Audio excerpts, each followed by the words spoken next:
Hey everyone, how you doing? This is Amon Green, Green Bay Packers all-time leader in rushing, and you're watching Packers Total Access Live, your daily source for Packer content.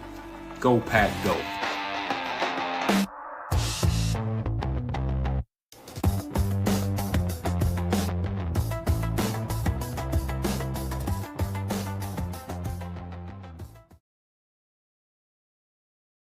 What's up, guys? Welcome into Packers Total Access. My name is Clayton. You can check us out on packernet.com. Find me on Twitter at Packers_access. A little bit of breaking news here this afternoon. It actually dropped right as we wrapped up our live stream earlier today. So I thought, you know what? Why not jump in here and talk about it, as the Packers are getting a little bit of a boost to their defense. Obviously, you lose Micah Parsons to that tough injury.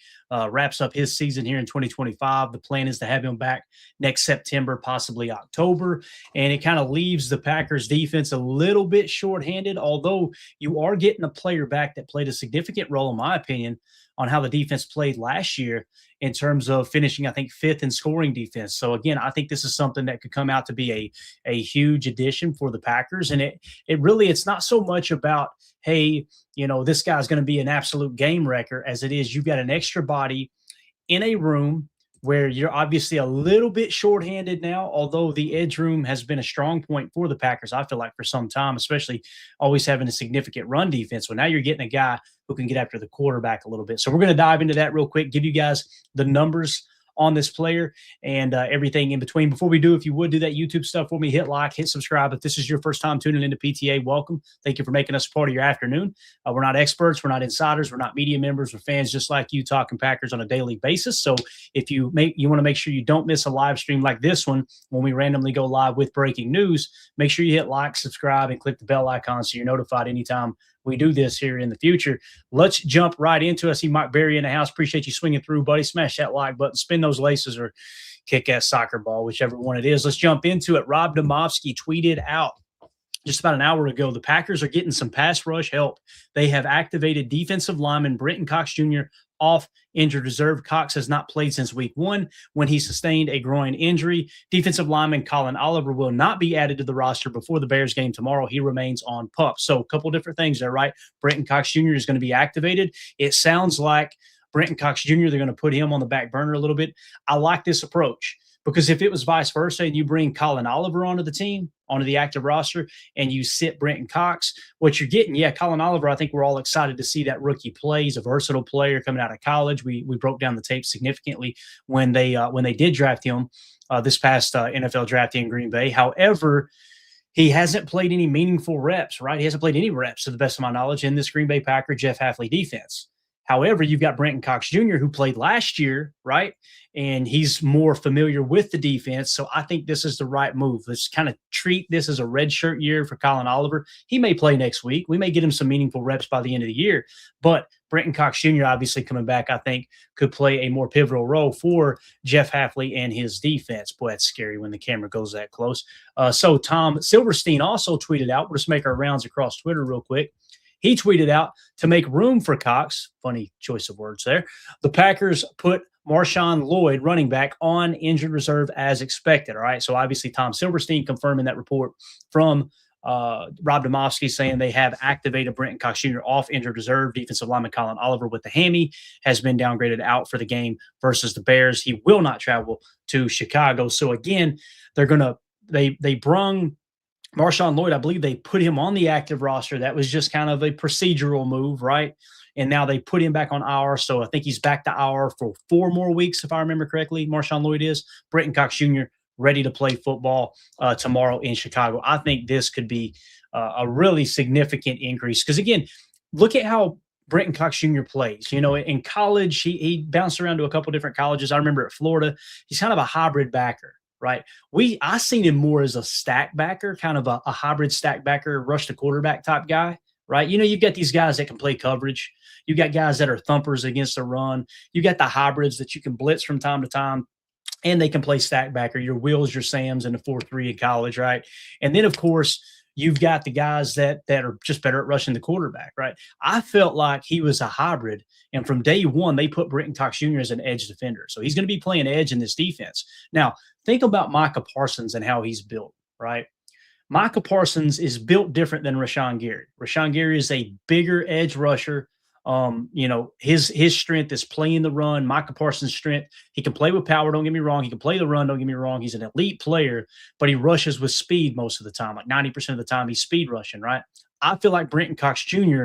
is more like Micah in terms of just archetype than Rashawn Gary. So again, you're getting a player that could probably throw from time to time into that joker position and let him kind of rush up the middle with a little more of a speed rush, but it also gives you a little more depth, right? Now, I understand there's a portion of the fan base that thinks, oh, this isn't a huge addition by no stretch of the imagination.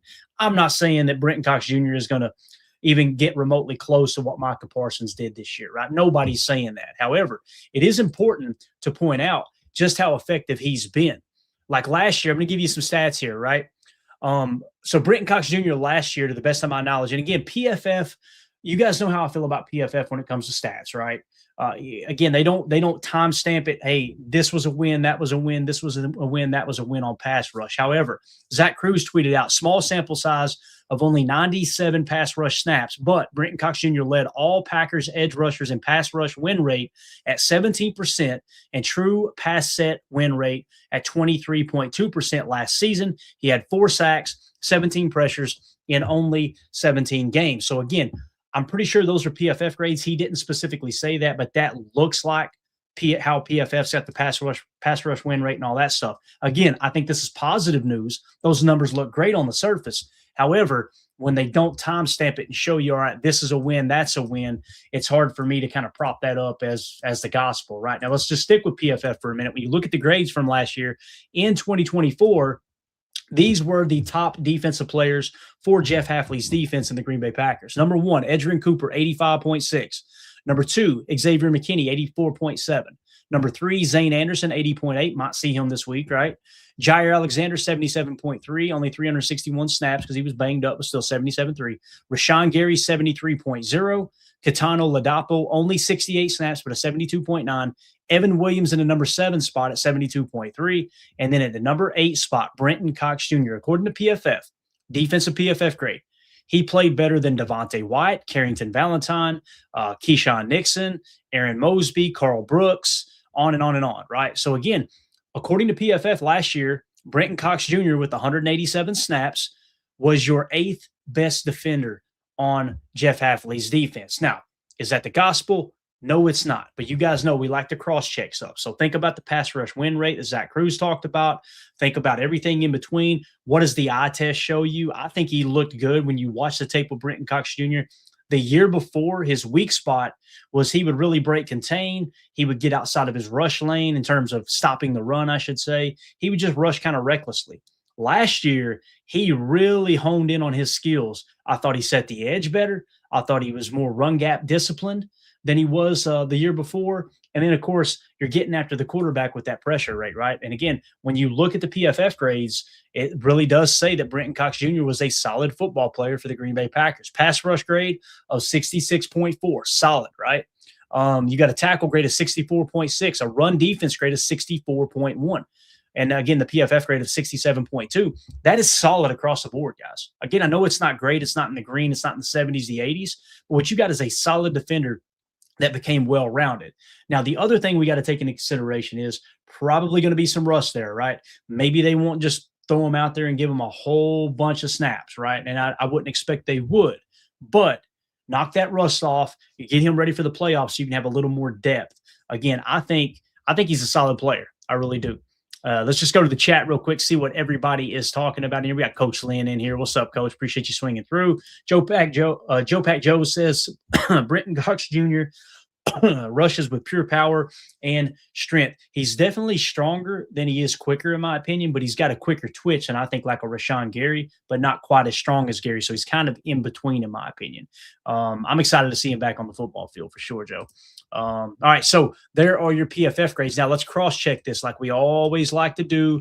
Let's now go over to NFL Pro and see how they felt about Brenton Cox Jr. last year. And let's see if these numbers kind of line up with the effectiveness that PFF said in terms of pass rush win rate, all that stuff. So let's focus on quarterback pressure percentage last year. Okay. You got to remove some of the noise. So we're not going to include the DBs. Those are always going to be spiked way higher because you're catching the offense off guard. Typically, you will get a pressure when you blitz a nickel fire or you bring a safety fire, whether, it's a spur, you're bringing them from deep on a delay, whatever it is. Typically, they have a higher pressure rate. Same thing with stack backers. So you had Keyshawn Nixon at 47%. That's a DB. Along with Xavier McKinney, 30%. That's a DB. Stack backer Eric Wilson, 27%. Throw it out the window. Isaiah McDuffie, throw it out the window at 24. Edgerrin Cooper, same thing, 22. Quay Walker, 18.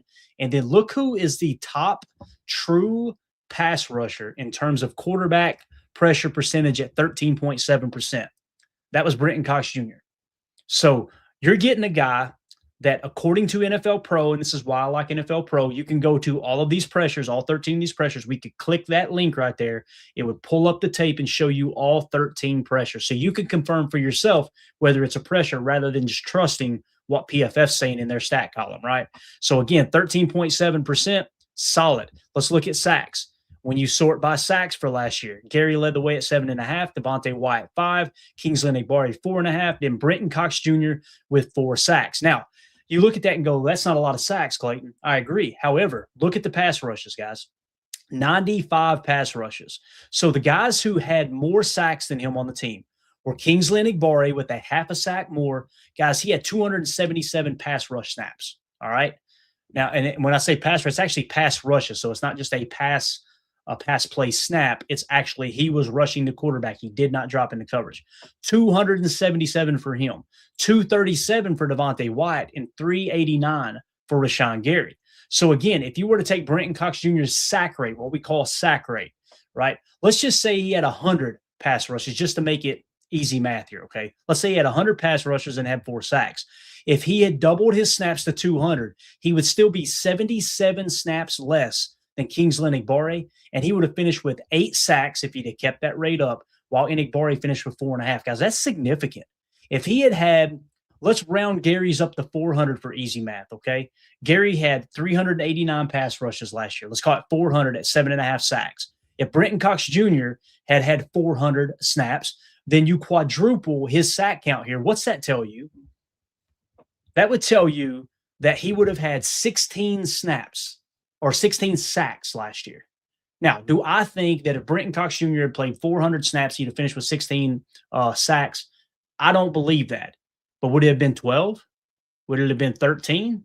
I think that's reasonable to think he would have finished with that. So again, I'm not trying to paint Brenton Cox Jr. out as a Micah Parsons replacement. I'm simply saying, boy, oh boy, when you look at the numbers and you compare it according to snap count, pass rushes with the pressure, he led the team in pressure percentage.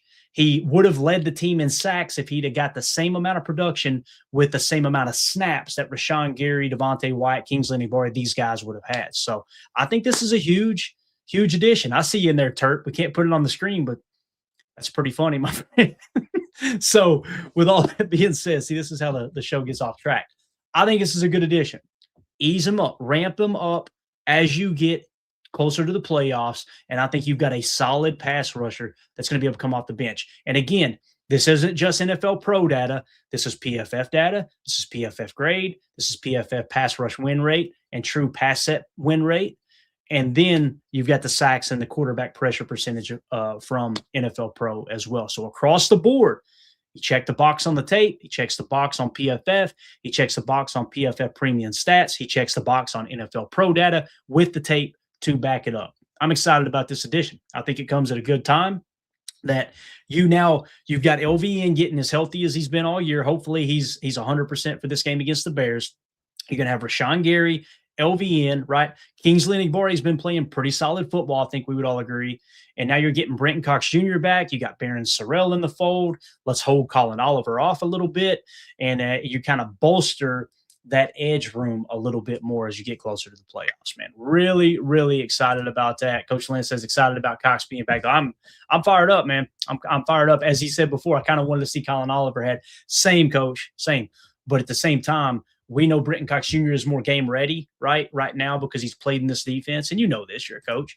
But as you get a little closer to the playoffs, maybe you ease Colin Oliver back into the fold and see what he's got as well, right? So it's exciting, man. I think it's a good solid addition. I don't think you can look at, there's some people saying bring in Matthew Judon. I put a tweet out going, listen, I'm not saying you should bring in Matthew Judon. His numbers, his production has been cheeks, but he does have ties to Coach Covington from the New England Patriot days when I think he made a Pro Bowl up there under the coaching of Coach Covington. So with that being said, it's like when you look at Matthew Judon as a street free agent, numbers don't look great. And then you look at Britton Cox Jr., who's familiar with the scheme and already had production in this scheme, albeit as a backup. If you had both of those as free agents available with everything on the table we just discussed, I'm picking Britton Cox Jr.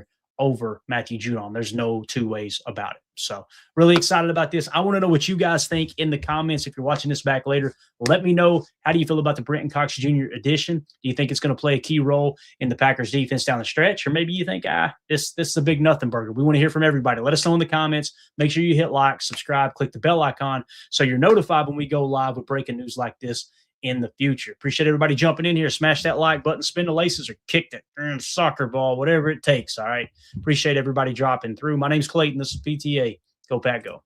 Here we go. We're out. Bye, guys.